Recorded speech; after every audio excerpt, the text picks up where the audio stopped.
Mother of all trade deals ಅಂದ್ರೆ ಏನಂತ ನಿಮ್ಗೆ ಗೊತ್ತಾ? ಹಾಗಾದ್ರೆ ಈ ವಿಡಿಯೋನ ಕೊನೆವರೆಗೂ ನೋಡಿ. ಸ್ನೇಹಿತರೆ, ಇತ್ತೀಚೆಗೆ ಡೊನಾಲ್ಡ್ ಟ್ರಂಪ್ ಅವರು ಟ್ಯಾರಿಫ್ ಅನ್ನೋ ಒಂದು ಅಸ್ತ್ರವನ್ನು ಇಟ್ಕೊಂಡ್ಬಿಟ್ಟು ಇಡೀ ವಿಶ್ವನ ನಾನು ಕಂಟ್ರೋಲ್ ಮಾಡ್ತೀನಿ ಅಂತ ಹೇಳಿ ಎಲ್ಲ ದೇಶಗಳ ಮೇಲೆ ಮನಸ್ಸಿಗೆ ಬಂದ ರೀತಿ ಟ್ಯಾರಿಫ್ ಅನ್ನು ಹಾಕ್ತಾ ಇದ್ರು. ಈ ಟ್ಯಾರಿಫ್ ಅನ್ನೋದು ಭಾರತಕ್ಕೂ ದೊಡ್ಡ ಮಟ್ಟದ ಸಮಸ್ಯೆ ಆಗಿತ್ತು. ಯಾಕೆ ಅಂತಂದ್ರೆ ಈ ಬಿಸ್ನೆಸ್ ಅನ್ನೋ ವಿಷಯದಲ್ಲಿ ಭಾರತ US ಮೇಲೆ ಹೆಚ್ಚು ಡಿಪೆಂಡ್ ಆಗಿತ್ತು.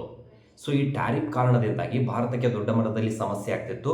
ಅಮೆರಿಕಕ್ಕೆ ಅಲ್ಟರ್ನೇಟಿವ್ ಆಗಿ ಇನ್ನೊಂದು ಮಾರ್ಕೆಟನ್ನು ಹುಡುಕೋದು ಭಾರತಕ್ಕೆ ಅನಿವಾರ್ಯವಾಗಿತ್ತು. ಅದಕ್ಕೋಸ್ಕರ ನಿನ್ನೆ ಭಾರತ ಏನು ಮಾಡಿದೆ ಅಂತಂದರೆ ಯುರೋಪ್ ಒಕ್ಕೂಟಗಳ ಜೊತೆಗೆ ಯುರೋಪಿಯನ್ ಯೂನಿಯನ್ ಜೊತೆಗೆ ಫ್ರೀ ಟ್ರೇಡ್ ಡೀಲ್ಗೆ ಸೈನ್ ಹಾಕಿದೆ. ಈ ಒಪ್ಪಂದದ ಪ್ರಕಾರ ಭಾರತ ಯುರೋಪ್ನಲ್ಲಿರುವಂಥ 27 ರಾಷ್ಟ್ರಗಳೊಂದಿಗೆ ಮುಕ್ತವಾಗಿ ವ್ಯಾಪಾರ ವಹಿವಾಟನ್ನು ಮಾಡ್ಬೋದು. ಸ್ನೇಹಿತರೆ, ಭಾರತಕ್ಕೆ ಯುರೋಪ್ ಯಾಕೆ ಅನಿವಾರ್ಯ ಆಗತ್ತಂತಂದರೆ ಯುರೋಪ್ ವಿಶ್ವದಲ್ಲಿ ಅತಿ ದೊಡ್ಡ ಖಂಡ.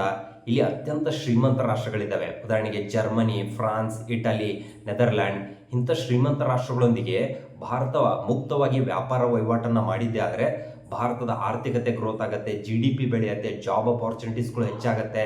ಅದ್ರ ಜೊತೆಗೆ ಈ ಟ್ರೇಡ್ ಅನ್ನೋ ವಿಷಯದಲ್ಲಿ ಭಾರತ ಅಮೆರಿಕದ ಡಿಪೆಂಡೆನ್ಸಿಯನ್ನು ಕಮ್ಮಿ ಮಾಡ್ಕೊಂಡಂಗಾಯ್ತು. ಈವನ್ ಯುರೋಪ್ ರಾಷ್ಟ್ರಗಳಿಗೂ ಕೂಡ ಈ ಟ್ರೇಡ್ ಡೀಲ್ ತುಂಬ ಅನಿವಾರ್ಯವಾಗಿತ್ತು. ಯಾಕಂತಂದ್ರೆ ಅಮೆರಿಕಕ್ಕೆ ಅಲ್ಟರ್ನೇಟಿವ್ ಆಗಿ ಇನ್ನೊಂದು ಮಾರ್ಕೆಟನ್ನು ಅವ್ರು ಹುಡುಕ್ಬೇಕಾಗಿತ್ತು. ಸ್ನೇಹಿತರೆ, ಈ ಒಪ್ಪಂದದಿಂದಾಗಿ ಭಾರತಕ್ಕೆ ಲಾಭ ಆಗುತ್ತೋ ಅಥವಾ ನಷ್ಟ ಆಗುತ್ತೋ ಅನ್ನೋದನ್ನ ಕಮೆಂಟ್ ಮಾಡಿ ತಿಳಿಸಿ.